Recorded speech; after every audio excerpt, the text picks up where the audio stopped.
Hello friends, foundation course in physics for class 11 के इस video में हम लोग डिस्कस करेंगे part 7 of chapter 5 work energy and power. इस पार्ट में हम लोग डिस्कस करेंगे एक्सरसाइज को। तो इसका पहला एक्सरसाइज देखते हैं कि क्या है। पहला एक्सरसाइज है साइन बताना है। The sign of work done by force on a body is important to understand. State carefully if the following quantities are positive or negative. तो वर्क डन के बारे में जो बताना है कि कोई भी वर्क डन पॉजिटिव होगा है या नेगेटिव है। यहाँ पर तो वर्क डन पॉजिटिव भी हो सकता है, नेगेटिव भी हो सकता है। और ये वर्क डन कितना होता है? वर्क डन होता है force time displacement time cosine उसके बीच के एंगल का। यदि ए थीटा जो है सो 0 डिग्री हो गया तो ये वर्क जो है सो पॉजिटिव हो जाएगा। और थीटा यदि 180 डिग्री हो गया, यूजुअली हम जो बात कर रहे हैं कि दोनों एक ही डायरेक्शन में लग रहा है, तो ये वर्क जो है सो नेगेटिव हो जाएगा, क्योंकि कॉस 180 डिग्री कितना होता है?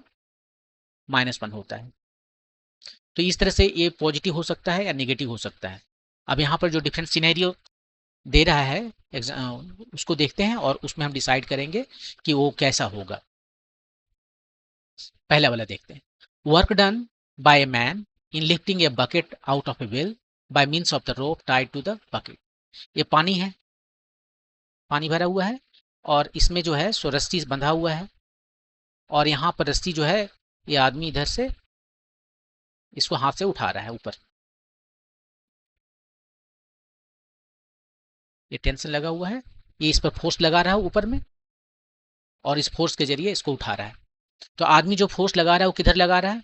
ऊपर की ओर लगा रहा है। डिस्प्लेसमेंट इस बाल्टी का किधर हो रहा है? वो भी ऊपर की ओर हो रहा है। कि एंगल कितना हो गया दोनों के बीच का? 0 डिग्री। और जब 0 डिग्री हो गया तो वर्क डन जो है सो पॉजिटिव हो जाएगा। तो वर्क डन हो गया पॉजिटिव। ठीक है, नेक्स्ट देखते हैं। नेक्स्ट में जो है बी, यहां पर देखते हैं।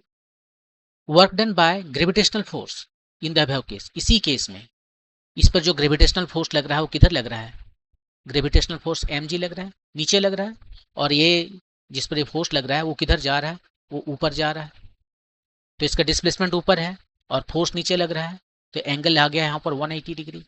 और जैसे ही एंगल 180 डिग्री होगा तो वर्क डन जो है नेगेटिव हो जाएगा। तो वर्क डन जो है सो नेगेटिव हो जाएगा, क्योंकि ये फोर्स है, ये डिस्प्लेसमेंट है और कॉस 180 डिग्री। ये कॉस 180 डिग्री ही नेगेटिव कर रहा है, -fs, ये नेगेटिव कर दिया। तो हमें केवल ये चीज़ देखना है कि दोनों के बीच का एंगल कैसा है, 0 डिग्री है या 180 डिग्री है। 180 डिग्री नेगेटिव देगा, 0 डिग्री पॉजिटिव देगा। ठीक है, सी देखते हैं। Work done by friction on a body sliding down an incline plane.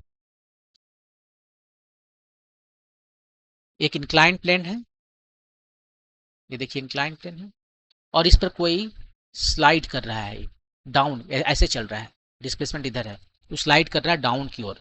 और work done by friction. Friction किधर लगेगा? इस पर फ्रिक्शन इधर लगेगा, वो नीचे जा रहा है तो फ्रिक्शन फोर्स इधर लगेगा। अब दोनों के बीच का जो एंगल है वो कितना है? देखिए 180 डिग्री है। और यदि एंगल इसको 180 डिग्री हो गया तो वर्क डन नेगेटिव होगा। तो ये तो हो गया ऐसे। नेक्स्ट देखते हैं D. Work done bye N applied force on a body moving on a rough horizontal plane with uniform velocity। अब जो है सो कोई बॉडी है यहाँ पर रफ प्लेन पर रखा हुआ है।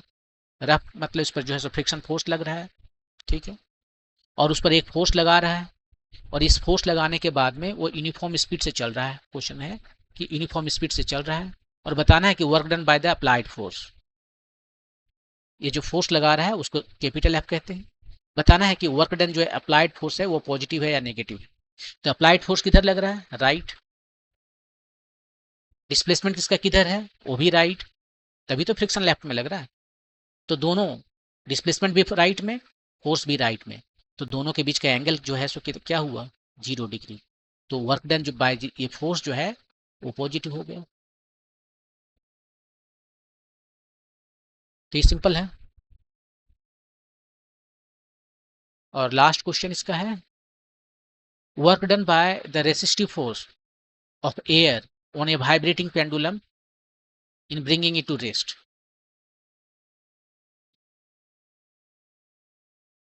ये देखिए एक पेंडुलम ले लेते हैं, यहाँ पर है, ये यहाँ से इधर जो है सो चक्कर लगा रहा है और धीरे धीरे इसका स्पीड जो है सो कम हो रहा है फ्रिक्शन की वजह से। मान लीजिए इधर घूम रहा है, जब ये इधर जा रहा है इसका डिस्प्लेसमेंट है, फ्रिक्शन फोर्स हवा जो लगा रही है वो किधर लगाएगा, इसका डायरेक्शन का ऑपोजिट ही तो लगाएगा, यही है फ्रिक्शन फोर्स। और यहाँ पर क्वेश्चन जो पूछा गया है कि ये जो वर्क डन बाय फ्रिक्शन है वो पॉजिटिव होगा कि नेगेटिव होगा, तो सिंपली एंगल देख लीजिए, ये फोर्स जो है सो उधर लग रहा है इस तरफ और डायरेक्ट ये जो है इसका डिस्प्लेसमेंट इधर है, तो दोनों के बीच का एंगल जो है 180 डिग्री हो गया। और ये जब एंगल इसके बीच का 180 डिग्री हो गया तो वर्क डन नेगेटिव हो गया, तो इस तरह से ये भी वर्क डन नेगेटिव हो गया। तो ये था क्वेश्चन नंबर 1। अब मूव करते हैं नेक्स्ट क्वेश्चन, क्वेश्चन नंबर 2 पे। यहाँ पर क्या कह रहा है कि body of mass 2 kg initially at rest moves under the action of an applied horizontal force of 7 Newton.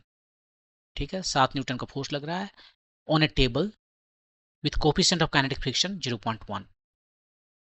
Compute the work done by the applied force in 10 second. तो कोई टेबल है, मान लीजिए ये टेबल है आपके पास और इस पर कोई ब्लॉक रखा हुआ है, इस ब्लॉक पर फोर्स लगाया है 7 न्यूटन का और इनिशियली रेस्ट में है, 0 में है। इसका मास दिया है 2 kg, कहीं लिख लेते हैं 2 kg, इतना सारा इन्फॉर्मेशन दिया है और ये फ्रिक्शन है इसमें 0.1 न्यूटन का, 0.1, इसका कोई यूनिट नहीं होता, ये फ्रिक्शन है।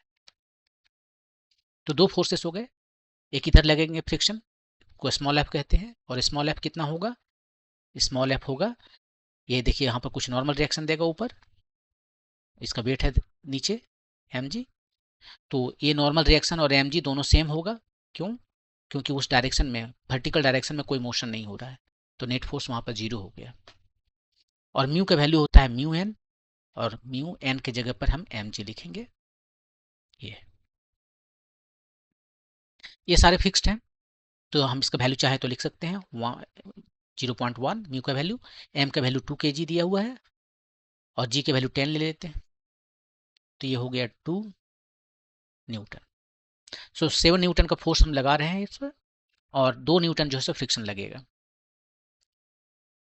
ये इसका काइनेटिक फ्रिक्शन था, म्यू के लिखते हैं उसके लिए। अब जो है सो क्वेश्चन बताना है यहाँ पर, तो चलते हैं, पहला क्वेश्चन क्या है, work done by the applied force in 10 second. 10 second में जाएगा कितना वो तो पता कर लें पहले, तो ठीक है उसको पहले पता करते हैं। देखिए इस पर जो फोर्स लगा रहे हैं तो एक्सलेशन में आएगा, वो एक्सलेशन कितना आएगा, एक्सलेशन जो है सो नेट फोर्स, केवल 7 न्यूटन को नहीं देखना है, इसको भी देखना है, net force divided by mass. तो 7 न्यूटन तो इधर लगा राइट में जिधर वो चल रहा है और 2 न्यूटन का फोर्स स्मॉल एफ जो है वो लग गया और उसको हम डिवाइड कर दिया मास से 2 की यहाँ पर, तो ये हो गया 2.5 मीटर पर सेकेंड स्क्वायर। ये हमें एक्सलेशन पता चल गया। एक्सलेशन पता चल गया, हमें निकालना क्या है, हमें डिस्टेंस निकालना है, राइट। तो डिस्टेंस निकालना है, कितना डिस्प्लेसमेंट ट्रेवल किया है इन 10 सेकेंड में, वो निकाल लेते हैं। तो कौन सा फार्मूला लगाएं, टाइम दिया है और डिस्प्लेसमेंट दिया है, तो ये फार्मूला परफेक्ट है लगाने के लिए। यहाँ पर देख लीजिए एक्सलेशन जो है सो कांस्टेंट है, ये वाला कांस्टेंट है, तो ये सारा फार्मूला लगा सकते हैं। u कितना है, 0 था शुरू में, तो इसका स्पीड 0 था, हाफ, ए का वैल्यू 2.5 है और टाइम बोला 10 सेकेंड, 10 स्क्वायर हो गया यहाँ पर, तो ये कितना हो गया, ये हो गया 250 का हाफ 125 मीटर, इतना मीटर चला। अब जो है सो एक एक करके हम प्रॉब्लम को सॉल्व करते जाएंगे, तो इसको यहाँ पर लिखते हैं क्वेश्चन नंबर 1।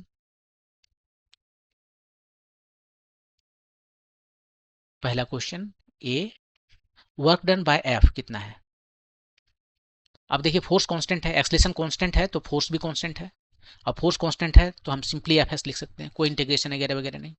और एफ का वैल्यू कितना है, फोर्स होता है मास टाइम एक्सलेशन एस, मास कितना है, मास इसका कितना था 2 kg, एक्सलेशन जो है 2.5, ये हो गया फोर्स, और डिस्प्लेसमेंट कितना है 125।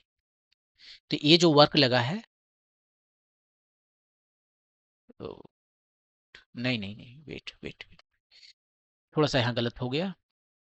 यहाँ पर जिस किसके द्वारा जो वर्क डन किया जा रहा है, इस फोर्स के द्वारा। यहाँ पर जो आपको एफ फोर्स लग रहा है ना, 7 न्यूटन वाला, उसके बाय दैट फोर्स, उसके द्वारा कितना जो वर्क डन हो रहा है वो लिखना होगा।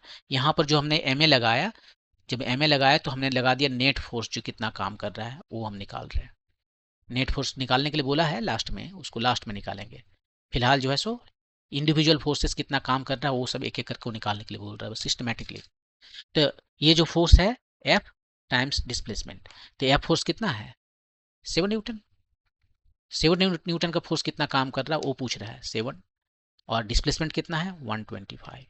कितना हो गया 8, 700 हो गया, 175, 875 जूल। देखिए यहाँ पर आंसर जो मैं दे रहा हूँ है वो है 875, और किताब में जो आंसर दिया है वो दिया है उसने 882। क्यों 882 क्यों दिया? क्योंकि उसने जी का वैल्यू जो है सो 9.8 मीटर पर सेकेंड स्क्वायर ले रहा है, और मैं जो है सो 10 ले रहा हूँ। देखिए यहाँ पर जी का वैल्यू जो है यहाँ पर लिया है ना, जी का वैल्यू 10, मैं 10 ले रहा हूँ, और इसलिए हम थोड़ा सा ये चेंज आ रहा है इसमें, क्योंकि एक्सलेशन का वैल्यू चेंज हो जाएगा। जब जी का आप लेंगे तो शायद 2.52 आएगा, तो इस तरह से इसका वैल्यू थोड़ा सा चेंज हो जाएगा। तो क्यों ना हम किताब से के साथ ही कंसिस्टेंट रहें और जी के वैल्यू हम 9.8 ही कर देते हैं, ठीक है। तो यहाँ पर हम 9.8 कर दिए, तो ये कितना हो गया, ये 2 न्यूटन ना होके हो जाएगा 1.96।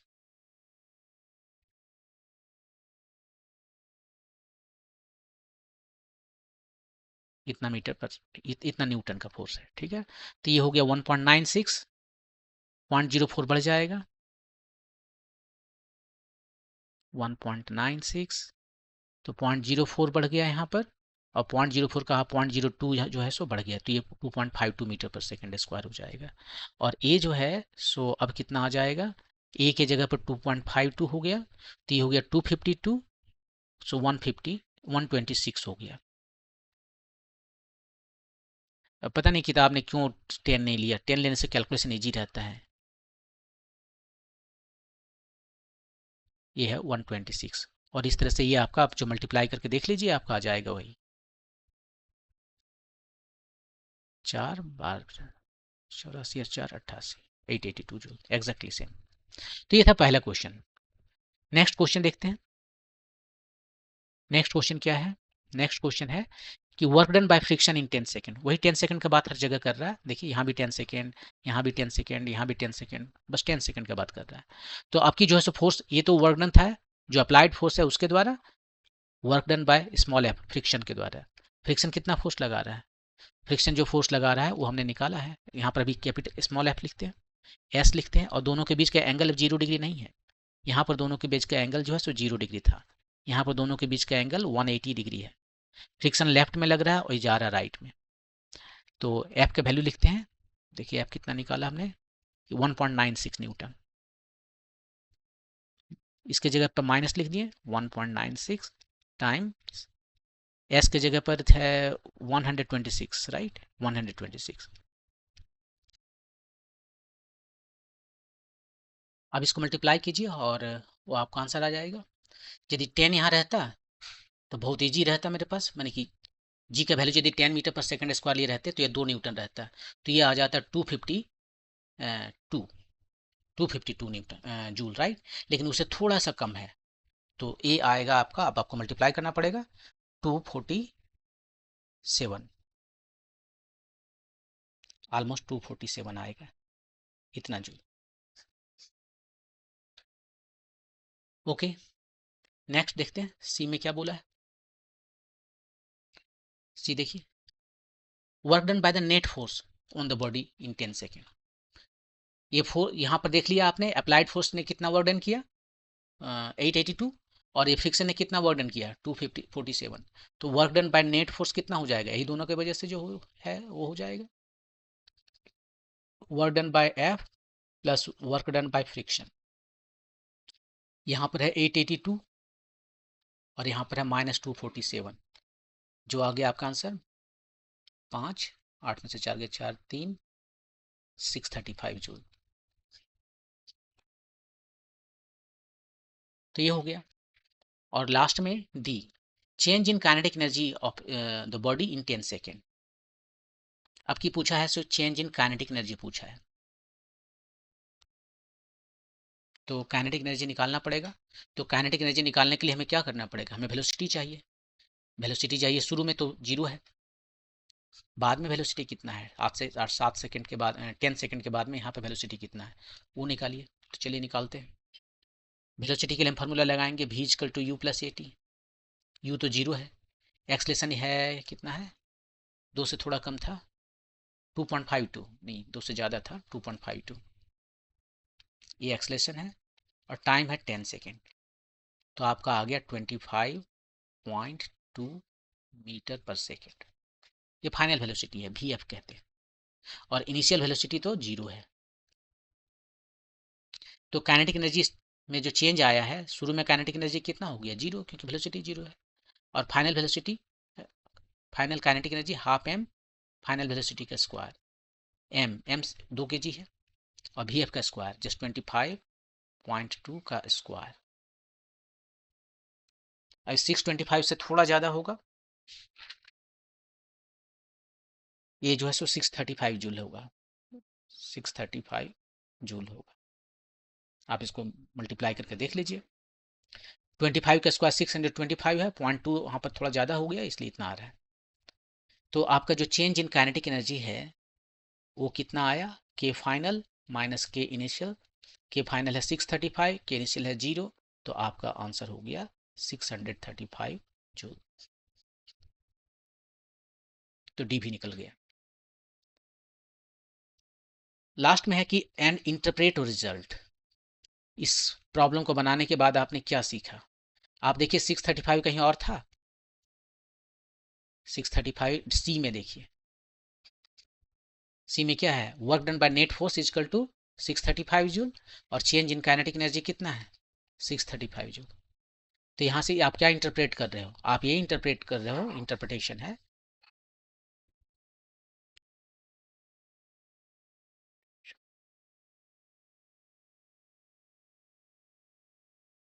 ये, इंटरप्रिटेशन जो है हम क्या निकाल रहे हैं,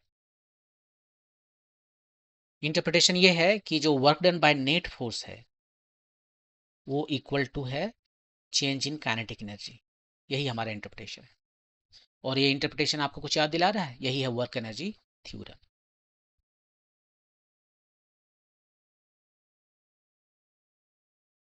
यहाँ पर जो नेट फोर्स है, यहाँ दो फोर्सेस का सम है, एक है नेट फोर्स अप्लाइड फोर्स, ये वाला था किधर है, यहाँ देखिए अप्लाइड फोर्स, और एक है friction force. Friction force non conservative force है, उसके बाद में भी work done bye all the forces, so one is applied force and other is friction force which is non conservative force. तो दोनों के वजह से जो वर्क डन हुआ है that is equal to change in the kinetic energy, and this is work energy theorem. This is very powerful. आप बाद में देखोगे कि इसके वजह से आप कितना कैलकुलेशन में बचत कर सकते हो। तो यही इंटरप्रिटेशन है आया कि ये जो वर्क एनर्जी थ्योरम है वही आपने यहाँ पर भी दिखाया है। ओके, मूव करते हैं नेक्स्ट क्वेश्चन पे। ये है क्वेश्चन नंबर 5.3। यहाँ पर क्या कह रहा है कि 4 फिगर दे दिए हैं, थोड़ा फिगर को बड़ा कर लेते हैं, देखते हैं पॉसिबल है क्या।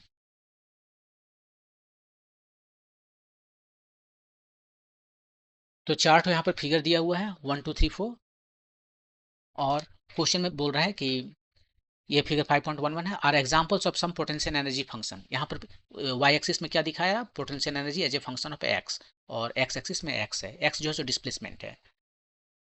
द ये डिस्प्लेसमेंट है, या जो भी आप बोलिए उसको, डिस्प्लेसमेंट कर सकते हैं, या डिस्टेंस है कहीं किसी पर्टिकुलर पॉइंट यहाँ जीरो से, और ये 1 डायमेंशनल है, तो डिस्टेंस डिस्प्लेसमेंट सब बराबर है, राइट, क्योंकि डायरेक्शन चेंज नहीं हो रहा है। The total energy of the particle is indicated by cross. यहाँ पर आपको क्रॉस नजर आ रहा है, वो टोटल एनर्जी बता रहा है, ये लिख भी दिया है। यहाँ पर भी देखिए टोटल एनर्जी यहाँ है, टोटल एनर्जी यहाँ है, और टोटल एनर्जी यहाँ पर है। ये चारों का 4 क्वेश्चन है आपका। क्वेश्चन ये है कि इन ईच केस, ये जो चारों केस है, case number 1, case number 2, case number 3 and case number 4। ये चारों केसेस में आपको बताना है specify the regions if any in which the particle can not be found for the given energy. Energy particle का कितना दिया है, ये ई दिया है, टोटल एनर्जी दिया है, राइट। और ये है पोटेंशियल का वेरिएशन। और बोल रहा है कि कोई ऐसा रीजन है क्या, एक एक करके सब केस में इंस्पेक्ट कीजिए कि जहां पर ये पार्टिकल नहीं रह सकता है, मतलब उसके लिए फॉरबिडन रीजन है, फॉरबिडन है, वो वहां नहीं रह सकता। एक है अलाउड, कुछ जगह अलाउड है, कुछ जगह फॉरबिडन रीजन है उसका। तो वो फॉरबिडन रीजन कौन सा है वो आपको बताना है, जहां पर कि पार्टिकल नहीं रह सकता। तो चलिए एक एक करके देखते हैं। पहला वाला में चेक करते हैं, पहला वाला का बात करते हैं। तो पहला में जो अलाउड नहीं है वो कौन सा रीजन है, कहाँ पर अलाउड नहीं रहेगा। यहाँ पर देखिए टोटल एनर्जी जो है ये है भी नॉट, राइट। पोटेंशियल एनर्जी यहाँ पर देखिए, यहाँ से यहाँ तक जो पोटेंशियल एनर्जी है वो कितना है, 0। तो क्या पोटेंशियल एनर्जी 0 रहेगा तो काम चलेगा क्या। हमारे पास जो एनर्जी ई है वो सम है दो एनर्जी का, काइनेटिक एनर्जी और पोटेंशियल एनर्जी। यदि हम पोटेंशियल एनर्जी को 0 कर दें तो क्या फर्क पड़ता है, के हो जाएगा, ये 0 हो गया, ये चल जाएगा, कोई प्रॉब्लम नहीं, ये तो पॉसिबल है। यहाँ पर जो है सो पोटेंशियल एनर्जी ही की ई से ज़्यादा है, ये पोटेंशियल एनर्जी जो है वो ई से ज़्यादा है। तो आप इसको ऐसे समझिए,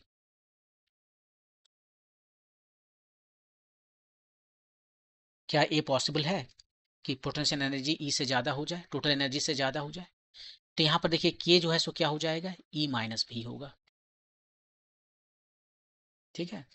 और ये यदि के भी जो है सो ई से ज़्यादा है, इसका मतलब के जो है वो नेगेटिव हो गया, काइनेटिक एनर्जी जो है सो नेगेटिव हो गया। और काइनेटिक एनर्जी क्या होता है, half m v square. Half तो पॉजिटिव है, एम भी पॉजिटिव है, मास पॉजिटिव होता है, और भी भी पॉजिटिव क्वांटिटी है।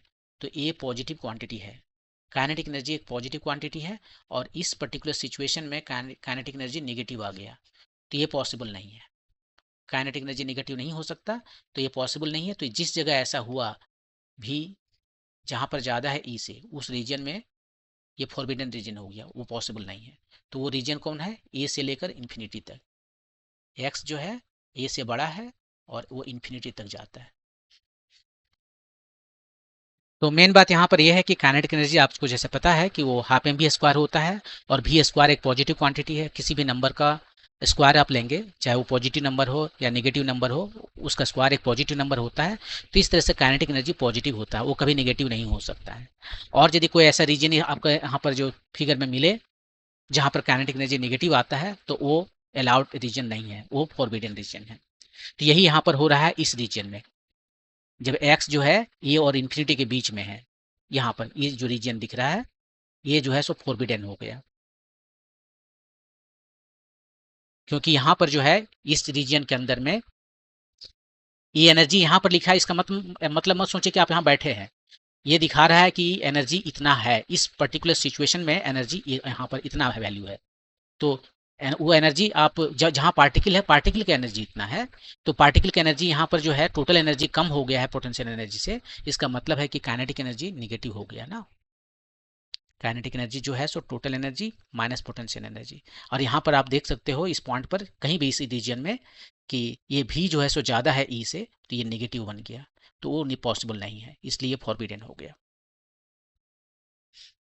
ओके, एक और क्वेश्चन इसमें पूछा है कि also indicate the minimum total energy the particle must have in each case। तो इस केस में जो मिनिमम एनर्जी क्या हो सकता है, तो देखिए मिनिमम एनर्जी कैसे निकालेंगे। ये है हमारा टोटल एनर्जी, ये दो टर्म से बना होता है, काइनेटिक एनर्जी और पोटेंशियल एनर्जी। ई का यदि हम मिनिमम निकालने लगेंगे तो क्या होना चाहिए, के का वैल्यू मिनिमम होना चाहिए, और भी जो है वो भी मिनिमम होना चाहिए। के का मिनिमम वैल्यू क्या होगा, जैसे कि आपको भी बताएं कि के जो है काइनेटिक एनर्जी है वो 0 से हमेशा ज़्यादा होता है, या स्पेशल केस में 0 होता है, जब रुका हुआ है तो 0 होता है। यही इसका मिनिमम वैल्यू है, नेगेटिव नहीं हो सकता। भी जो है सो कुछ भी हो सकता है, पॉजिटिव हो सकता है, नेगेटिव हो सकता है। तो अब इसको हम वैसे ही लिख देते हैं अभी। तो ई मिनिमम जो है टोटल एनर्जी का जो मिनिमम वैल्यू है वो कितना होगा, पोटेंशियल एनर्जी का मिनिमम वैल्यू के बराबर होगा। और यही सवाल में पूछा है कि हर एक सिचुएशन में टोटल एनर्जी का मिनिमम वैल्यू कितना होगा, तो वो कितना होगा, पोटेंशियल एनर्जी का जो मिनिमम वैल्यू है आप उसमें ढूंढिए कि इस पूरे प्लॉट में मिनिमम एनर्जी कितना है पोटेंशियल एनर्जी का, वो है आप देखिए 0। यहाँ तो V0 है, ज़्यादा है, ये 0 है, तो यही इसका जो है मिनिमम एनर्जी हुआ। तो इस केस में जो मिनिमम एनर्जी है वो हो गया आपका 0, क्योंकि वही है मिनिमम एनर्जी पोटेंशियल। तो पहले का सवाल का आंसर आपको मिल गया। अब चलते हैं दूसरा सवाल में। तो दूसरा सवाल में देखिए क्या है, कौन सा फॉरबिडन रीजन है। तो यहाँ पर देखिए दूसरे सवाल में कि कौन सा रीजन जो है जहाँ पर की काइनेटिक एनर्जी निगेटिव है। यहाँ पर आपके पास देखिए ये है टोटल एनर्जी।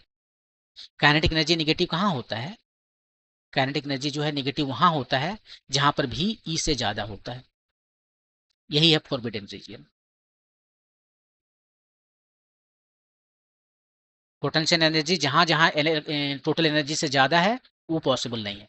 तो देखिए ये जो प्लॉट दिखा है, यहाँ से स्टार्ट किया, यहाँ से किया, ऐसे सब सब घूम रहा है, हर जगह यहाँ तक ये भी हर जगह पोटेंशियल एनर्जी ज़्यादा है टोटल एनर्जी। इसका मतलब है कि काइनेटिक एनर्जी निगेटिव है एवरीवेयर। ये जो है सो निगेटिव हो गया एवरीवेयर। तो टोटल का टोटल जो है सो फॉरबिडन हो गया, टोटल का टोटल फॉरबिडन हो गया। तो बी का हो गया आपका, बी या दो बोलिए, फॉरबिडन रीजन कौन सा हुआ आपका, टोटल, मतलब माइनस इन्फिनिटी से इन्फिनिटी तक टोटल सब हो गया। और ई मीन कितना होगा, यहाँ पर टोटल एनर्जी का मिनिमम वैल्यू कितना होगा, आप ढूंढ लीजिए उसमें कि पोटेंशियल एनर्जी का मिनिमम वैल्यू कितना है। किधर है, यहाँ पर है। तो ये है आपका पोटेंशियल एनर्जी, राइट, ये भी है पोटेंशियल एनर्जी। ये सारे के सारे जो है सो पोटेंशियल एनर्जी है। मिनिमम वैल्यू कौन है, अब यहाँ पर हमने ओवरराइड कर दिया, आपको कुछ पता नहीं चलेगा। तो मिनिमम एनर्जी यहाँ से देख सकते हो कि ये वाला है मिनिमम एनर्जी। इसका नाम यहाँ लिखा ही नहीं, इसका यदि हम नाम शायद V1 है, क्योंकि आंसर में V1 दिया है। तो यही है आपका मिनिमम टोटल एनर्जी। तो मिनिमम टोटल एनर्जी हुआ V1, ये आपका आंसर है। यहाँ लिख सकते हैं, जगह है, यहाँ लिखेंगे तो गंदा हो जाएगा, तो छोड़ देते हैं। थर्ड में चलते हैं। इसमें देखिए यहाँ पर देखिए टोटल एनर्जी यहाँ है, तो फॉरबिडन रीजन कौन होगा, फॉरबिडन रीजन वो होगा जहां पर पोटेंशियल एनर्जी ज्यादा बड़ा है टोटल एनर्जी से, वहीं पर काइनेटिक एनर्जी मिनिमम हो निगेटिव हो जाएगा और वो फॉरबिडन है। तो देखिए यहाँ पर ये जो है फॉरबिडन रीजन हो गया, ये हो गया फॉरबिडन, क्योंकि यहाँ पर पोटेंशियल एनर्जी ज्यादा हो गया। ठीक है, ये वाला यहाँ पर तो पोटेंशियल ये कम है, तो ये अलाउड हो गया, ये अलाउड हो गया। यहाँ पर ये देखिए यहाँ तक ये है आपका टोटल एनर्जी और ये है पोटेंशियल एनर्जी, ये फिर ज्यादा हो गया, तो ये फिर फॉरबिडन आ गया। ठीक है, तो दो ठो फॉरबिडन रीजन आपका आया, एक माइनस इन्फिनिटी से ये तक और दूसरा बी से लेकर इन्फिनिटी तक। तो माइनस इन्फिनिटी से लेकर ए तक और दूसरा बी से लेकर क्या है, बी से बड़ा और इन्फिनिटी से छोटा, ये दोनों रीजन है। और यहाँ पर ई मीन कितना हो जाएगा, टोटल एनर्जी का मिनिमम वैल्यू भी का मिनिमम वैल्यू के बराबर होगा। तो भी का मिनिमम वैल्यू देखिए माइनस भी है, यही है ना सबसे मिनिमम, देखिए माइनस भी है, तो माइनस V1। तो 3 का ए वैल्यू हो गया आपका, 3 का यहां लिख देते हैं। ये जो फॉरबिडन रीजन है, फॉरबिडन रीजन हो गया आपका, एक हो गया, कहां से था मैं भूल जाता हूं, ए से छोटा, सब छोटा,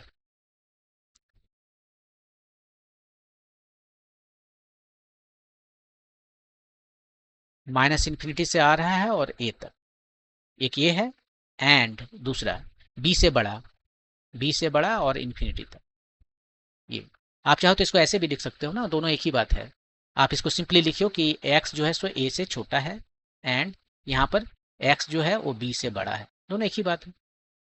ये तो एकदम लास्ट तक पहुंच गया, इन्फिनिटी तक पहुंच गया। तो ऐसे लिख सकते हो। और ई मिनिमम तो मैंने वहां पर दिखा ही दिया कि आपका जो है माइनस भी है, क्योंकि वही है पोटेंशियल एनर्जी का मिनिमम वैल्यू। तो ये 3 था। अब चलते हैं चौथा।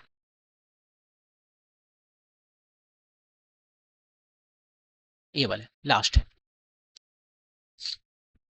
यहाँ पर देखिए टोटल एनर्जी यहाँ पर है, और फिर आप ढूंढिए वो कौन सा रीजन है जहां पर कि पोटेंशियल एनर्जी ज़्यादा बड़ा है, के जो है सो ई माइनस भी, ये भी जो है सो ज़्यादा है ई से, ताकि काइनेटिक एनर्जी निगेटिव हो जाए। तो कहाँ से कहाँ पर ज़्यादा है, देखिए ई जगह पर ये भी है आपका, भी जो ये दिख रहा है ना लाइन, वो भी है, ऐसे करके आ रहा है, ऐसे जा रहा है, राइट। तो यहाँ से यहाँ तक जो है ये वाला रीजन जो है फॉरबिडन हो गया। फॉरबिडन को हम यहाँ पर लाल से दिखा देते हैं, रेड से। ये जो है सो फॉरबिडन हो गया। ओ उतना नहीं है, यहीं तक, यहीं तक। और इधर भी वही है, यहाँ से यहाँ तक ये वाला। या फिर ऐसे दिखा देते हैं ना कि ये वाला देखिए फॉरबिडन है, क्योंकि यहाँ पर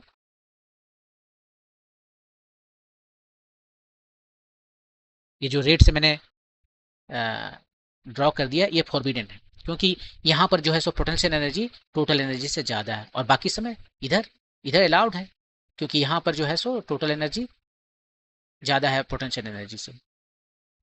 यहाँ पर तो टोटल एनर्जी बहुत ज़्यादा है पोटेंशियल एनर्जी से। तो यही दो ठो एरिया जो है जहाँ पर कि टोटल एनर्जी जो है सो पोटेंशियल एनर्जी से कम पड़ गया, यानी कि काइनेटिक एनर्जी मिनिमम निगेटिव में आ गया। तो वो कौन सा रीजन हो गया फॉरबिडन वाला रीजन?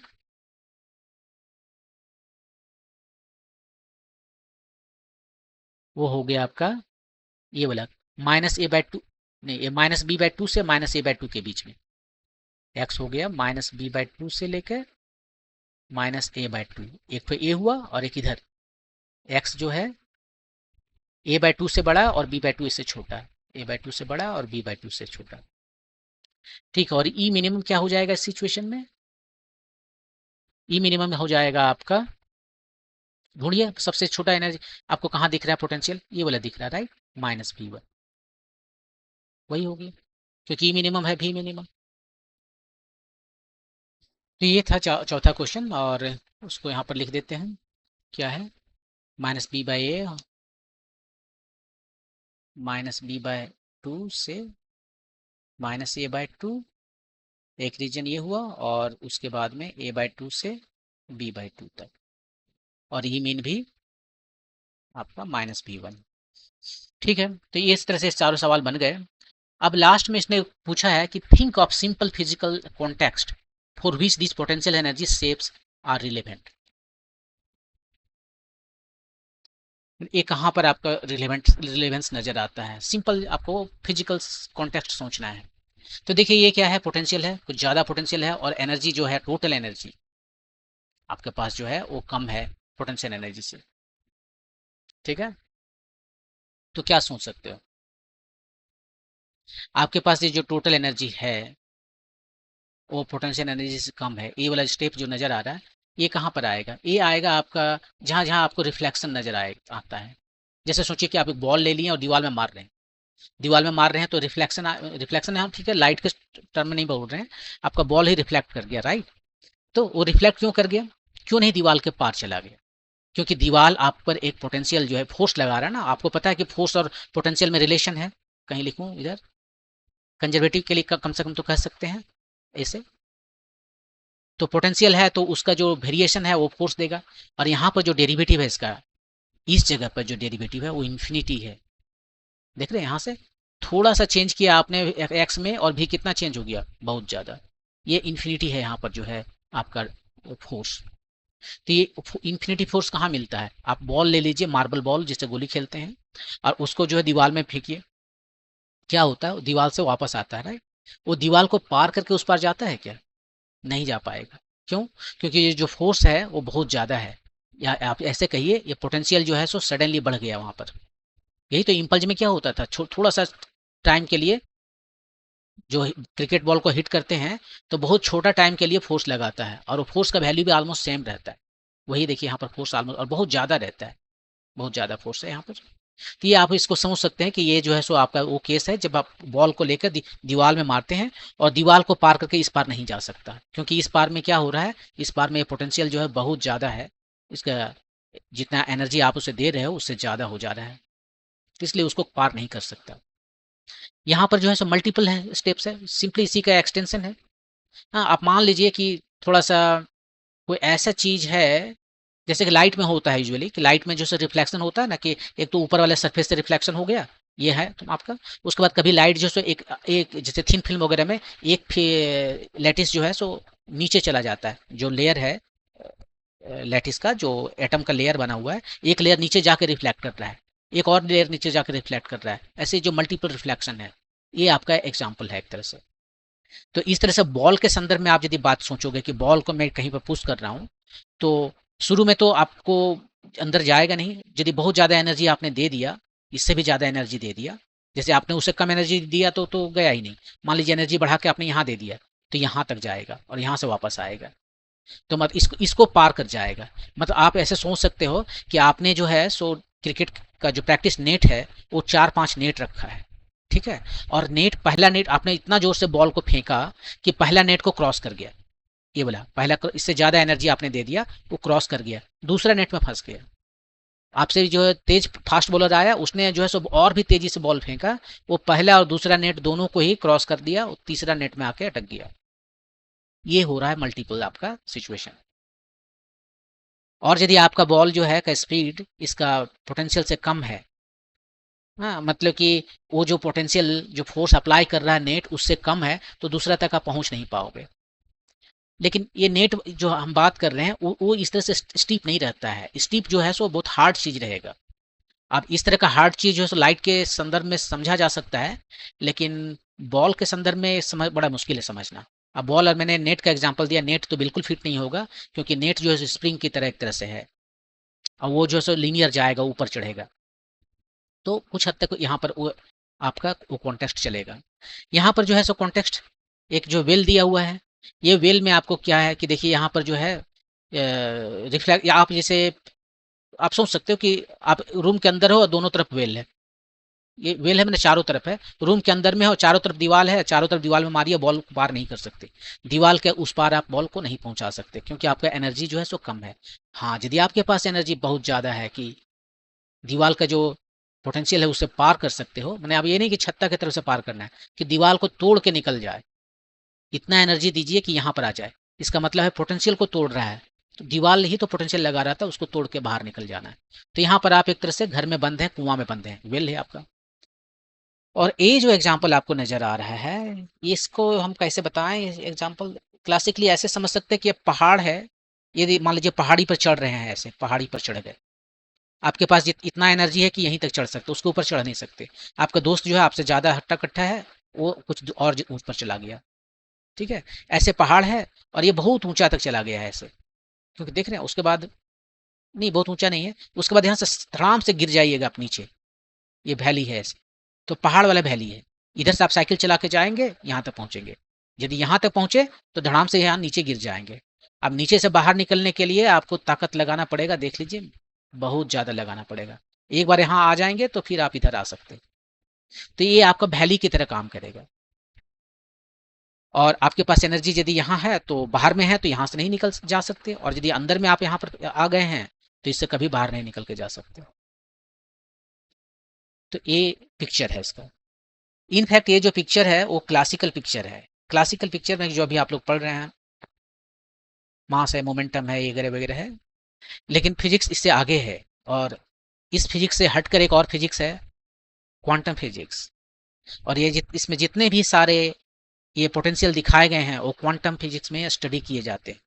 रियल में देखिए, आइडियल में ये भी नहीं मिलता है, आइडियल में ए भी नहीं मिलता है, मैंने कुछ हद तक मिलता है, ये जो ये जैसे रिफ्लेक्शन है, ग्लास का शीशा है, वहां से रिफ्लेक्ट होता है मिरर से, वो दिखा रहा है कुछ हद तक है, पूरी तरह से नहीं लेकिन वो है।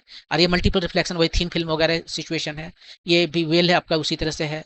और ये जो सबसे अच्छा है वो है रेडियो एक्टिविटी में, जैसे कि आपके पास यूरेनियम है और उससे अल्फा पार्टिकल बीटा पार्टिकल निकलते रहता है, यूरेनियम से रेडियो एक्टिव मटेरियल है, उससे alpha particle beta particle gamma rays निकलते रहता है। तो यहाँ से एक अल्फा पार्टिकल निकलने के लिए, जैसे अल्फा पार्टिकल अंदर में है ना, सब कुछ अंदर में है, और ये पोटेंशियल यहाँ पे बैरियर आ गया है, ये वाला बैरियर है, इसको कैसे क्रॉस करेगा? क्लासिकली हम कह सकते हैं यदि आप यहाँ पर हैं और आपके पास इतना ही एनर्जी है, आप इस कुआं से कभी बाहर नहीं जा सकते, इस बैरियर को कभी क्रॉस नहीं कर सकते, क्योंकि उतना एनर्जी नहीं है आपके पास है। लेकिन क्वांटम में ये पॉसिबल है कि ए इसको पार कर जाए, प्रोबेबिलिटी कम रहता है लेकिन वो पॉसिबल है। इसीलिए रेडियो एक्टिव मटेरियल जो है उससे अल्फा पार्टिकल बाहर निकल जाता है। जो अंदर में रेडियो एक्टिव पार्टिकल है उसके पास ऐसा नहीं है कि जो अल्फा पार्टिकल बाहर निकल रहा है उसके पास धड़ाम से सडनली कहीं से बहुत ताकत आ गया, बहुत एनर्जी आ गया, इतना एनर्जी आ गया कि यहाँ आ गया और तब वो जम करके निकल गया। इसे ऐसा नहीं है, उसके पास एनर्जी उतना ही रहता है, लेकिन उसके बाद में भी एक कभी सम टाइम मतलब पता भी नहीं चलेगा, सम टाइम जो है वो बाहर आ जाएगा, मतलब सडनली बाहर आ जाएगा। इसका एक स्पेशल नाम है, इसको कहते हैं क्वांटम मैकेनिक्स में पेनेट्रेशन, टनलिंग कहते हैं, टनलिंग स्पेशल नाम है, टनलिंग। ये जो है कुछ देर वेट करेगा, वेट करेगा, वेट करेगा और अब बहुत ही स्मूथली बाहर आता है। ऐसा नहीं कि बाहर आते समय सबको मार तोड़ के बाहर निकल जाता है, वैसा नहीं, स्मूथली बहुत बाहर आ जाता है। तो ये सारे जो है काफी रिलेवेंट हैं क्वांटम मैकेनिक्स में। और क्लासिकली में जो आपको फॉरबिडन रीजन नजर आ रहा है कि यहाँ पर जो है आप नहीं, मान लीजिए इधर से आप जा रहे हो तो यहाँ नहीं पहुंच सकते हो, वो क्वांटम में नहीं चलता, यहाँ भी पहुंच जाओगे, या यदि यहाँ पर है तो बाहर नहीं निकल सकते, निकल जाओगे। चांसेस थोड़ा कम है, प्रोबेबिलिटी कम है लेकिन जीरो नहीं है प्रोबेबिलिटी। तो ये था आपका ये क्वेश्चन नंबर। ओके, चलिए मूव करते हैं नेक्स्ट क्वेश्चन पे। अब ये है क्वेश्चन नंबर 5.4। क्वेश्चन क्या कह रहा है? क्वेश्चन कह रहा है कि the potential energy function for a particle executing linear simple harmonic motion is given by v x equal to k half k x square. ये जो स्प्रिंग का दिखा रहा है, स्प्रिंग जो है सो लीनियर सिंपल हार्मोनिक मोशन दिखाता है, बाद में पढ़ेंगे, नया कंप्लीट चैप्टर है एसएचएम, सिंपल हार्मोनिक मोशन, बाद में उसको पढ़ाएंगे। के जो है सो फोर्स कांस्टेंट है, उसका वैल्यू दिया हुआ है, और ग्राफ ऐसा है। मैंने आपको एक ग्राफ दिखाया था जब मैं बता रहा था, तो ये पोटेंशियल एनर्जी का ग्राफ है, और इसका जस्ट उल्टा जो है सो काइनेटिक एनर्जी का ग्राफ है, ये ऐसे, और ये दोनों को या इसको मैच करना चाहिए था, ऐसे ऐसे। थोड़ा सा ठीक से बनाते हैं इसको, ऐसे और ऐसे। और ये टोटल एनर्जी है, ये टोटल एनर्जी हुआ, ये ऊपर जा रहा है पोटेंशियल है, नीचे आ रहा है काइनेटिक है, ऐसे दिखा रहे थे। यहाँ पर जस्ट पोटेंशियल है, एक ठोक केवल है, नीचे वाला ये वाला है, जो ऊपर जा रहा है पोटेंशियल वाला है। और एनर्जी कितना है वी एक्स, वो है हाफ के एक्स स्क्वायर। के का वैल्यू दिया है 0.5। The graph of v x versus x on in the figure, so that a particle of total energy 1 joule moving under this potential must turn back when it reaches x equal to plus minus 2। ये question बहुत हद तक जो पिछला question दिखाए थे ना, जहाँ अलाउड रीजन है, फॉरबिडन रीजन है, वो उसी से रिलेटेड है। ये देखिए आपका जो है सो एनर्जी दे दिया, टोटल एनर्जी जो है वो इतना है। कितना दिया टोटल एनर्जी? टोटल एनर्जी को ई से डिनोट करते हैं, 1 जूल दिया है। और पोटेंशियल एनर्जी ये देखिए 1 जूल से ज्यादा है, ये आपका 1 जूल है, ठीक है। यहाँ पर देखिए पोटेंशियल एनर्जी और ज्यादा है 1 जूल से। तो ए वाला एरिया जो है सो आपके लिए फॉरबिडन है, आप उधर नहीं जा सकते। क्वांटम मैकेनिक्स में जा सकते हैं, क्वांटम पार्टिकल जा सकते हैं, लेकिन जो क्लासिकल पार्टिकल है बड़े बड़े जैसे हम लोग, वो लोग नहीं जा सकते, ये फॉरबिडन रीजन है आपका। तो यहाँ पर क्वेश्चन यही बोल रहा है कि आप दिखाइए प्रूफ करके कि जब पार्टिकल यहाँ पर पहुंचेगा, ये 2 मीटर है आपका, या इधर है -2 मीटर, ये 0 है, -2 मीटर है। यहाँ पर जाने के बाद वो वापस आएगा, जैसे यहाँ तक चला गया ना, तो यहाँ से वापस आएगा इधर, यहाँ तक चला गया तो वापस आएगा, इधर नहीं जाएगा। ये तो पोटेंशियल दिखा रहा है ना, पार्टिकल जो चल रहा है वो किधर चल रहा है, वो एक्स में चल रहा है।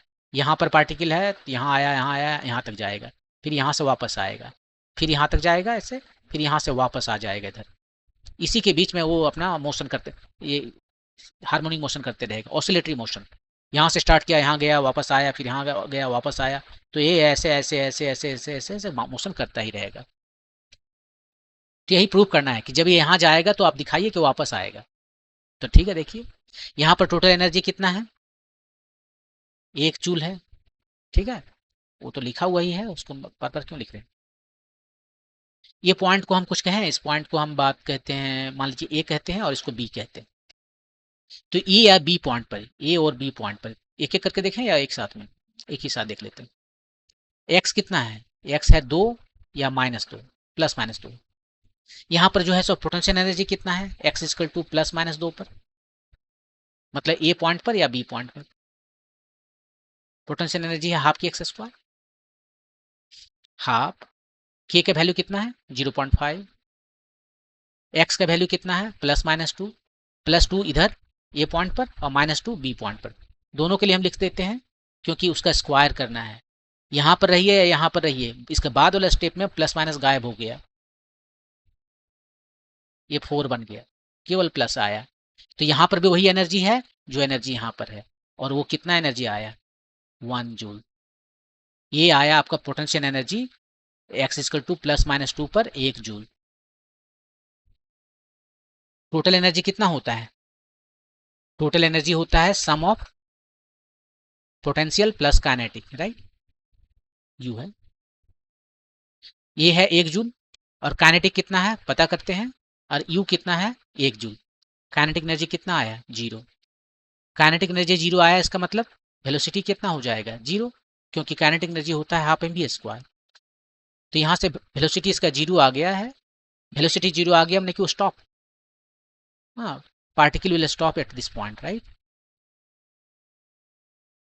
स्टॉप एट ए और B.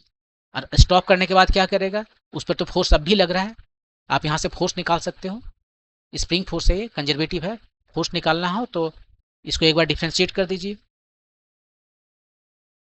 -d/dx, half k x square को डिफ्रेंशिएट कीजिए, आपका फोर्स आ गया -kx। और ये हर जगह लगता रहता है, जब जहाँ पर x जो है सो +-2 पर कितना फोर्स लगेगा, ए या बी पर ये फोर्स कितना लगेगा, ये लगेगा -0.52, सो 1 न्यूटन का फोर्स लगेगा यहाँ पर, ये इधर लगेगा, ये इधर लगेगा, तो फोर्स लग रहा है और इसका वेलोसिटी 0 हो गया है, तो वो क्या करेगा, रिटर्न करेगा वहां से, यही प्रूव करने के लिए बोला था। तो देख लीजिए पिछले क्वेश्चन से, ये फॉरबिडन रीजन है, यहाँ पर आप नहीं जा सके, यहाँ से चलना शुरू किए, यहाँ तक गए, इसके बाद नहीं जा सकते, ये सारा फॉरबिडन रीजन है, इधर इधर भी नहीं जा सकते, ये भी फॉरबिडन है। तो आप फॉरबिडन में नहीं जा सकते क्योंकि क्लासिकल पार्टिकल है, क्वांटम पार्टिकल होता तो वो पहुंच जाता उधर। तो ये था क्वेश्चन नंबर 5.4। तो ये था क्वेश्चन नंबर 5.4, और 5.4 5.3 से मिला, मैंने सिमिलर क्वेश्चन है, मैंने उसमें कनेक्शन है। ओके, अब मूव करते हैं नेक्स्ट क्वेश्चन, क्वेश्चन नंबर 5.5। ये क्या कह रहा है कि आंसर द फॉलोइंग क्वेश्चंस, इसको आंसर करना है। पहला केस है, the casing of A rocket, casing मैंने कि उसका डब्बा जिसके अंदर रॉकेट का सारा मटेरियल रहता है, in flight burns up due to friction, ये तो टूट जाता है, टूट के गिरता है ना, जब भी आपने देखा होगा, कोई भी कभी लाइव या बाद में भी आपने यदि रॉकेट का लॉन्चिंग देखा होगा तो उसमें आपने देखा होगा कि कुछ दूर तक रॉकेट गया, उसके बाद में वो केसिंग उसका जो है सो, जब दूसरा रॉकेट का इंजन स्टार्ट होता है तो केसिंग उसका टूट के नीचे गिरता है, तो वही केसिंग उसका बोल रहा है, उसका खुली जो डब्बा है जिसके अंदर सब चीज़ें बढ़िया से रहता है, तो वो टूट के गिरता है। कैसे गिरता है, वो फ्रिक्शन हो जाता है, फ्रिक्शन की वजह से गर्म हो जाता है, गर्म हो जाता है तो वो जल के गिर जाता है।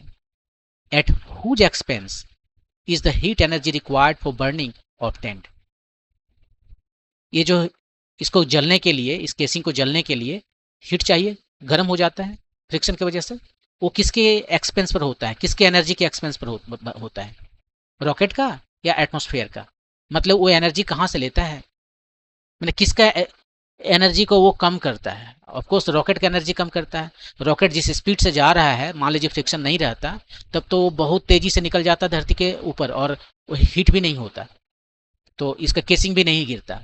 लेकिन केसिंग वो जो गर्म हो रहा है, वो गर्म हो रहा है तो इसका काइनेटिक एनर्जी को तो कम करेगा ना, तो इसका काइनेटिक एनर्जी कम हो जाता है, क्योंकि कुछ इसका अपना जो एनर्जी है रॉकेट का, उसी से ट्रांसफर होता है वो एनर्जी जो चाहिए, फ्रिक्शन से जो एनर्जी हीट में बदल रहा है, वो एनर्जी आ कहाँ से रहा है, कहीं ना कहीं से तो आ रहा होगा, वो रॉकेट का ही एनर्जी है।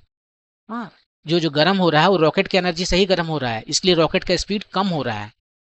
रॉकेट जो है एक कांस्टेंट स्पीड से या फिर एक्सेलरेशन के साथ चलता तो है, लेकिन ये फ्रिक्शन जो हीट इसको प्रोड्यूस करता है उसके वजह से उसका स्पीड कम हो जाता है। तो एनर्जी जो हीट करने में प्रोड्यूस हो रहा है वो आता कहाँ से है? रॉकेट से आता है, एटमॉस्फेयर से नहीं आता है।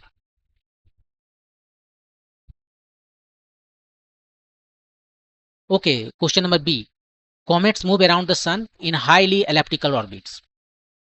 कॉमेट क्या, धरती भी जो है सो पूरा सर्कुलर ऑर्बिट में नहीं मूव करता है। कॉमेट तो और भी लंबा इलेक्ट्रिकल ऑर्बिट में मूव करता है, हाईली लिखा हुआ है। The gravitational force on the comet due to the sun is not normal, normal में perpendicular to the comet's velocity in general. Of course नहीं होता है, केवल कुछ ही जगहों पर होता है। तो देखिए, यदि हमारा बात ऐसा करें, जैसे मान लीजिए कोई भी चीज है सर्कुलर मोशन में है, ठीक है, ये सर्कल बना नहीं, सर्कुलर मोशन में है, और ये सेंटर पर मान लीजिए सूरज है, तो यहाँ पर वेलोसिटी जो है हर जगह इसका जो वेलोसिटी है टेंजेंशियल है। और ये जो टेंजेंशियल वेलोसिटी है, इस पर जो फोर्स लगेंगे, ग्रेविटेशनल फोर्स जिससे इसको खींचता है, वो किधर खींचेंगे? अपनी तरफ खींचेंगे। ये फोर्स लग रहा है इधर, और ये दोनों के बीच में एंगल 90 डिग्री होगा।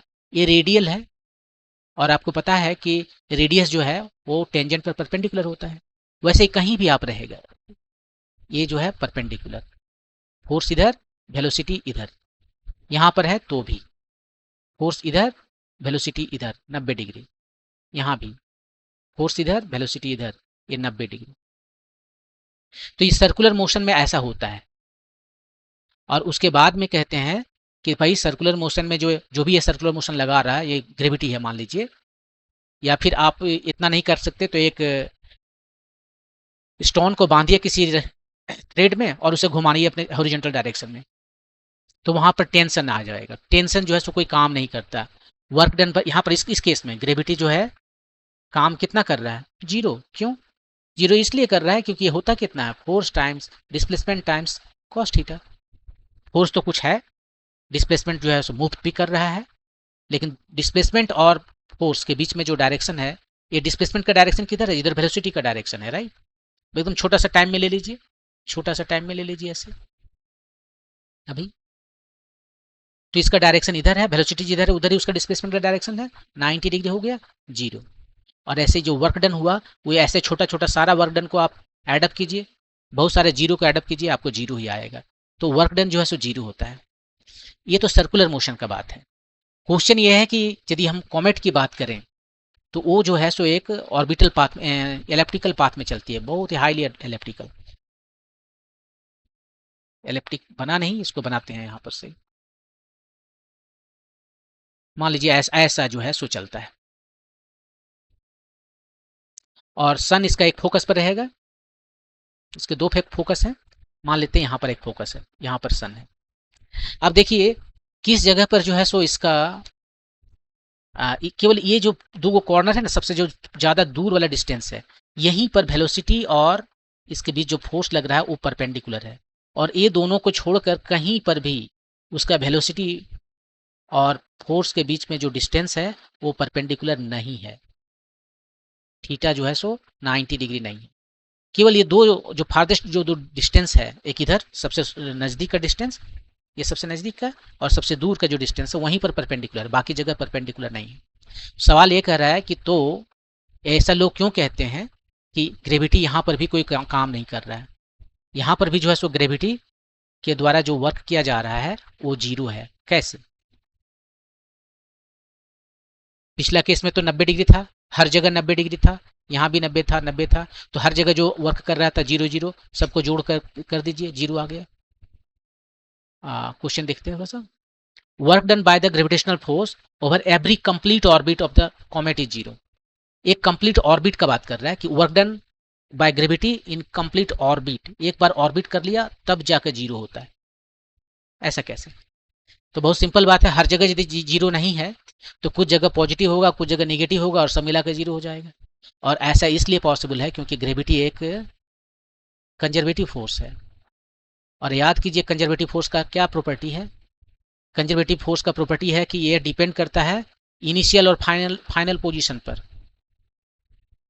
और कहीं पर नहीं डिपेंड करता, उसका पाथ पर डिपेंड नहीं करता। ये डिपेंड करता है केवल उसका इनिशियल और फाइनल पोजीशन पर। ये इंडिपेंडेंट होता है पाथ पर, किस तरह से जा रहा है उस पर वो डिपेंड नहीं करता है।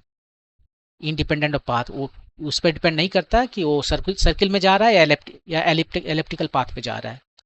और इसी का जो प्रॉपर्टी है, बहुत सारे प्रॉपर्टी इसके हैं। एक प्रॉपर्टी ये है कि यदि आपका फोर्स कंजर्वेटिव है, हम कंजर्वेटिव फोर्स के बारे में बात कर रहे हैं, तो आप जो है सो उस फोर्स को लिख सकते हो, कंजर्वेटिव फोर्स को, कोई स्केलर का डिफरेंशिएशन, और ये स्केलर आपका पोटेंशियल एनर्जी है, ये लिख सकते हो।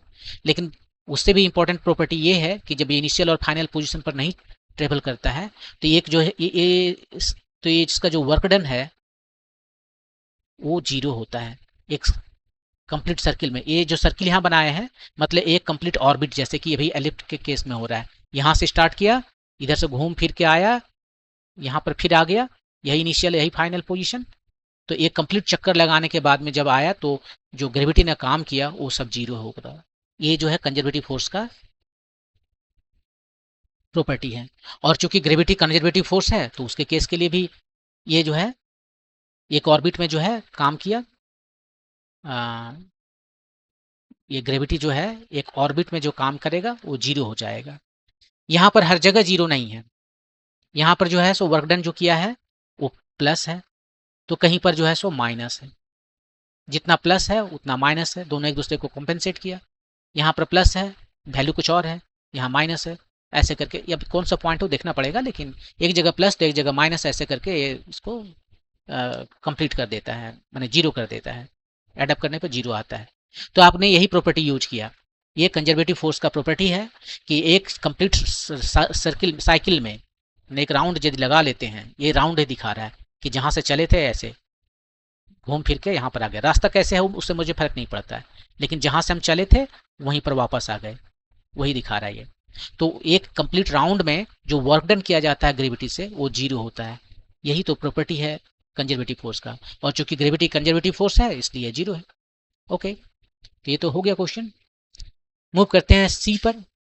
N artificial satellite orbiting the earth in a very thin atmosphere loses its energy gradually due to the dissipation against atmospheric resistance. Friction की वजह से थोड़ा सा तो एनर्जी जो है सो कम हो जाता है ना रॉकेट का। जो पहला क्वेश्चन था, जब रॉकेट ऊपर लॉन्च करते हैं, ऊपर जाता है तो उसका केस में आग लग जाता है, और आग लग के वो गिर भी जाता है, राइट। तो ये किसके दम पर हो रहा था, किसके एक्सपेंस पर हो रहा था? रॉकेट के एनर्जी, काइनेटिक एनर्जी के ही एक्सपेंस पर हो रहा था। यहाँ पर भी जो सैटेलाइट अब घूम रहा है वहाँ भी थोड़ा पतला है एटमॉस्फेयर, जहाँ पर सैटेलाइट घूमता है वहाँ पतला है एटमॉस्फेयर, लेकिन गायब नहीं है, जीरो नहीं है। तो वहाँ पर उसका फिर फ्रिक्शन होगा एटमॉस्फेयर के साथ में, और एटमॉस्फेयर के साथ फ्रिक्शन होगा तो वो भी गर्म हो जाएगा। तो एनर्जी किसका ले रहा है? काइनेटिक एनर्जी ही तो ले रहा है इसका सैटेलाइट का। तो अब तो उसका काइनेटिक एनर्जी कम होते जाएगा, इसका मतलब उसका स्पीड कम होते जाएगा, ठीक है। और उसके बाद में क्या होता है कि उसका जब एनर्जी कम होने लगता है ना, तो वो जो है सो और नज़दीक आने लगता है, वही लिखा हुआ है। हाउएवर स्मॉल, चाहे कितना भी छोटा हो, थोड़ा सा तो एनर्जी कम होता है। Why? Then does the speed increases progressively as it comes closer and closer to the earth?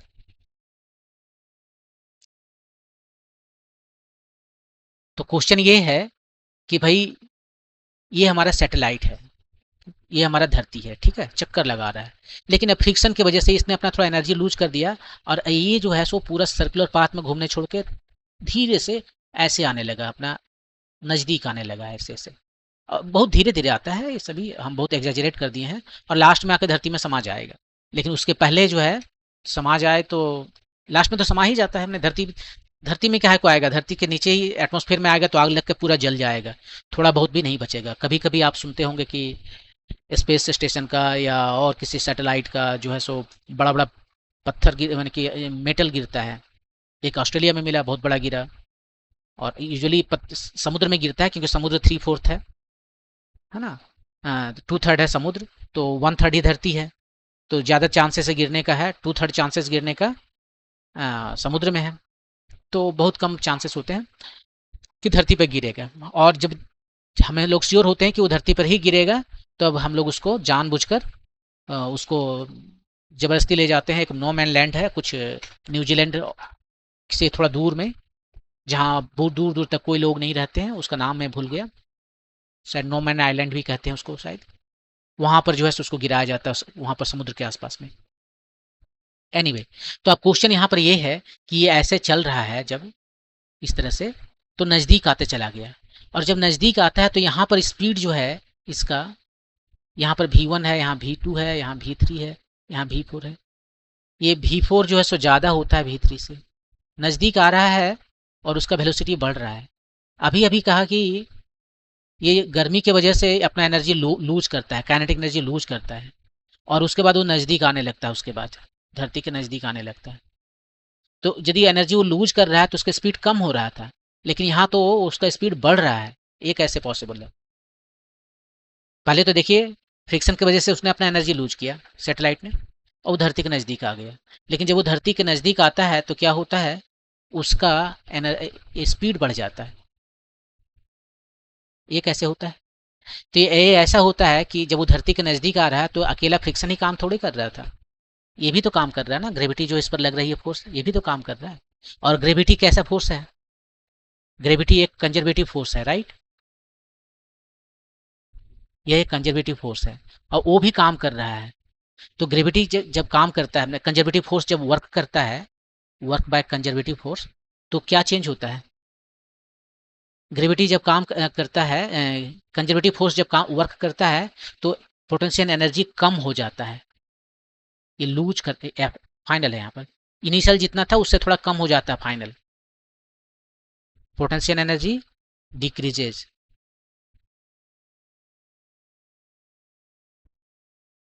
वो घट जाता है। आप याद कीजिए, ये जो कंजर्वेटिव फोर्स है उसके अगेंस्ट जब कोई एक्सटर्नल एजेंट काम करता है, तो जितना एक्सटर्नल एजेंट काम करता है उसमें स्टोर्ड हो जाता है। ये जो है एक्सटर्नल एजेंट जब काम करता है against gravity, against conservative force, conservative force, तो जो वो काम करता है वो काम जो है सो स्टोर्ड होता है as potential energy, potential energy. तो एक्सटर्नल एजेंट जो काम करता है वो स्टोर्ड होता है पोटेंशियल एनर्जी।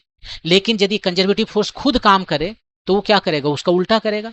इसके पास वो काम कहाँ से कर रहा है, जो एनर्जी उसके पास है वो तो है पोटेंशियल एनर्जी। अब उसी को वो अपना काम कर दिया तो उसका पोटेंशियल एनर्जी कम हो जाएगा, तो पोटेंशियल एनर्जी डिक्रीज कर जाता है। अब यहाँ पर जो है जब यह इस जगह से मान लीजिए पॉइंट ए से पॉइंट बी पर आ गया, तो पोटेंशियल एनर्जी बी पर जो है वो कम हो गया यू से, ठीक है। और काइनेटिक एनर्जी भी कम हुआ है, लेकिन काइनेटिक एनर्जी में जो लॉस हुआ है, जो कमी हुआ आया है, उसके तुलना में पोटेंशियल एनर्जी बहुत ज़्यादा कम हो गया। रिजल्ट, रिजल्ट जो है टोटल एनर्जी जो है तो रिजल्ट ये हुआ कि यहाँ पर स्पीड ज़्यादा रह गया। अब इसको हम समझाने के लिए ऐसा करते हैं,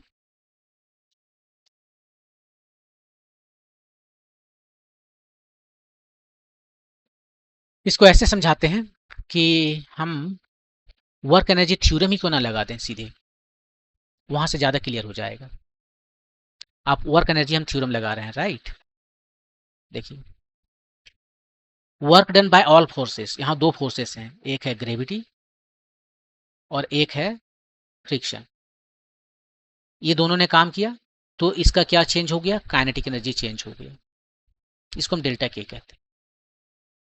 अब यहाँ पर जो वर्क डन किया है फ्रिक्शन ने, उसका मैग्नीट्यूड ये तो नेगेटिव है, लेकिन मैग्नीट्यूड इसका बहुत कम है इसके रेस्पेक्ट में। क्वेश्चन में ही कह दिया था कि ये जो थोड़ा सा जो है उसका काइनेटिक एनर्जी कम होता है, क्योंकि फ्रिक्शन जो है बहुत कम है ना, बहुत हवा पतली है ना, वहाँ पर एटमॉस्फेयर बहुत ही पतला है, बहुत ही थीन है जहाँ पर सैटेलाइट घूमता है। तो ये जो वर्क डन बाय फ्रिक्शन है इसका मैग्नीट्यूड बहुत बहुत कम है वर्क डन बाय ग्रेविटी से। रिजल्ट, रिजल्ट जो है ये मान लीजिए -10 है, आपको एक नंबर दे देते हैं, ये -10 है और ये है 50। रिजल्ट क्या हुआ, +40। तो ये जो एनर्जी है काइनेटिक एनर्जी में जो डिफरेंस है वो +40 आ गया, मतलब बढ़ गया, जितना शुरू में था उससे 40 और बढ़ गया।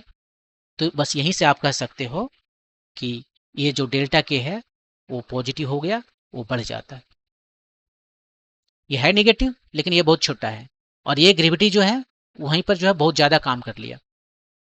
तो ये दोनों का जो सम है वो काइनेटिक एनर्जी का डिफरेंस है। ये 50 है, ये -10 है, देखिए 40 बढ़ गया।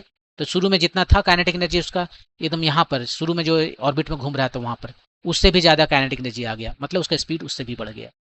यही था क्वेश्चन। ओके, लास्ट क्वेश्चन जो है डी इन फिगर 5.131, इसमें देखिए, इसको यहीं पर सॉल्व कर देंगे। जगह है यहाँ पर, कह रहा है कि the man walks 2 metre carrying a mass of 15 kg। 15 kg का ये ब्लॉक है, हाथ में लिया हुआ है और इधर चल रहा है, ठीक है। और चल रहा है, कितना दूर चला है on his hand. In figure 5.132 इसमें जो है वो ऐसे नहीं चल रहा है, वो क्या कर रहा है, 15 kg का वेट ऐसे लटका हुआ है पुली से और इसको खींच के इधर चल रहा है। 15 kg का यहाँ पर लटका हुआ है, यही 15 kg हाथ में लेके ये चल रहा है। The rope goes over the pulley and the mass of 15 kg Hanks at its other and, in which case the work done is greater. और 2 मीटर चल रहा है दोनों को ही, ये भी 2 मीटर चलता है और ये भी 2 मीटर चलता है। अब जो है सो वर्क डन कितना होगा, मैंने कौन ज्यादा काम करेगा, ये ज्यादा काम करेगा कि ये ज्यादा काम करेगा, यही सवाल है। तो इसको कैसे बनाएं, हम ऐसे लिखते हैं वर्क डन बाय हैंड, जो हैंड में पकड़ा हुआ है ना इसके वाला, वो कितना काम करता होगा। तो देखिए वो कैसे काम कर रहा है, इस पर जो फोर्स लगा रहा है, किधर लगा रहा है, ये तो धरती से नीचे फोर्स लगा रही है और ये फोर्स लगा रहा है आदमी इसके ऊपर, ताकि ये खड़ा रहे एक जगह। ब्लॉक ब्लॉक जो है सो रुका रहे। तो वो कितना उस पर फोर्स लगा रहा है, जितना उसका वेट है उतना फोर्स लगा रहा है, गुड, फोर्स लगाया उतना। डिस्प्लेसमेंट कितना है, डिस्प्लेसमेंट है s 2 मीटर, और दोनों के बीच का एंगल कितना है, फोर्स लग रहा है ऊपर और डिस्प्लेसमेंट है इधर, दोनों के बीच का एंगल है 90 डिग्री। तो वर्क डन कितना किया, 0। ये जो वर्क डन उसने किया इस ब्लॉक के ऊपर, वो 0 काम किया। उसके बाद 2 मीटर चलेगा तो अपना देखिए वेट जो है यहाँ पर ऐसे धरती पर फोर्स लगाता है, धरती इस पर फोर्स लगाता है, तो इसके वजह से इसका जो कंपोनेंट है थोड़ा सा काम तो करता है फ्रिक्शन को वगैरह लेके, लेकिन वो भी कर रहा है, चल तो वो भी रहा है ना, लेकिन इस ब्लॉक पर जो काम कर रहा है वो है 0, ठीक है। अब दूसरा आदमी जो रस्सी लेकर काम कर रहा है वो कितना फोर्स लगा रहा है, यहाँ पर फोर्स इसका कितना फोर्स लगा रहा है, देखिए ये 15 kg नीचे है तो 15 g नीचे हो गया, इसमें आया टेंशन, इसमें टेंशन, मान लेते हैं ये फ्रिक्शन नहीं है इस पुली में तो हर जगह टेंशन, और ये जो है धीरे धीरे ऊपर जा रहा है, इसका स्पीड नहीं बढ़ रहा है, तो नेट फोर्स 0 हो गया, तो टेंशन हो गया 15 g, मतलब g के वैल्यू 10 ले लें तो 150 न्यूटन, ठीक है। तो उसने ये फोर्स लगाया 150 न्यूटन, इसको एफ प्राइम कहते हैं। कितना दूर चला, एस चला, और फोर्स जो लगा रहा है, फोर्स किधर लगा रहा है, ये टेंशन जो है किधर लगा रहा है, आदमी इधर लगा रहा है फोर्स ना, एफ लगा रहा है, एफ प्राइम, और जो कि टेंशन के बराबर है, एफ प्राइम टेंशन के बराबर है और टेंशन है 150 न्यूटन, तभी धीरे धीरे जाएगा, एक्सलेशन नहीं रहेगा, बिना एक्सलेशन के जाएगा। तो वो हो गया 150 और ये चला 2 मीटर, और दोनों के बीच का एंगल देखिए, फोर्स लग रहा है लेफ्ट में और वो चल भी रहा है लेफ्ट में, दोनों के बीच का एंगल 0 डिग्री है। तो यहाँ पर ये कितना चल लिया, ये हो गया 150 न्यूटन का लग गया फोर्स, डिस्टेंस चला 2 मीटर, और ए वाला है cos 0 1, तो ये 300 जूल काम कर लिया। और पहला जो वाला जो आदमी है वो 0 जूल काम किया, कौन ज्यादा काम किया, ये ज्यादा काम किया, ठीक है। इतना तो काम जो किया इस लिफ्ट की वजह से थी, इसको लिफ्ट करने में जो लगा वही काम किया। मैंने 15 kg के ब्लॉक को यहाँ पर देखिए, एक्चुअली ये उठा रहा है ऊपर, और ये ऊपर नहीं उठा रहा है, ये हाथ में पकड़े हुए हैं, यदि ये ऊपर उठाता तो ये भी काम करता है कुछ, हाँ। तो यही है कि ये ऊपर उठा रहा है, ये ग्रेविटी के अगेंस्ट काम कर रहा है ये आदमी, क्योंकि ये टेंशन यही लगा रहा है, ये ग्रेविटी के अगेंस्ट काम कर रहा है, और यहाँ ग्रेविटी के अगेंस्ट ये काम नहीं कर रहा है, चूंकि उसी लेवल पर लेके आगे बढ़ रहा है, इसलिए इसका वर्क डन 0 हो गया, और इसका वर्क डन जो है ज़्यादा हो गया, 300 मीटर हो गया, 300 जूल हो गया। तो इस केस में यही आदमी ज़्यादा काम किया। तो ये था क्वेश्चन नंबर 5.5। नेक्स्ट वीडियो में हम बाकी के आगे के सवालों को सॉल्व करेंगे। आपको मेरा वीडियो कैसा लगा कमेंट सेक्शन में लिखिए। आप क्या इम्प्रूवमेंट चाहते हैं, किस तरह का और वीडियो देखना पसंद करेंगे किस टॉपिक्स पर इधर, आप उसे बता सकते हैं। कोई डाउट हो तो उसे भी लिख सकते हैं। Thank you.